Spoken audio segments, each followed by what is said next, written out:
পদ্মপুর স্কুলে আয়োজিত দুদিনের একটি ওরিয়েন্টেশন প্রোগ্রামে উপস্থিত মহকুমা শাসক পুর পরিষদের চেয়ারপারসন সহ অন্যান্যরা।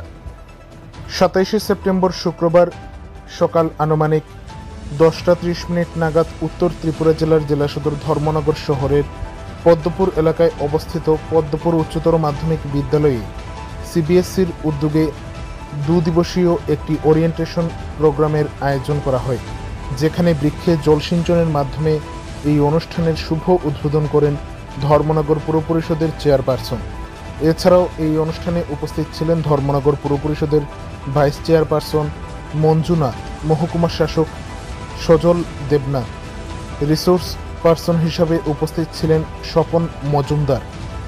এছাড়াও উপস্থিত ছিলেন বিদ্যালয়ের প্রধান শিক্ষিকা পান্না দেবনাথ, অমিত কিলিকদার সহ অন্যান্য শিক্ষক শিক্ষিকারা।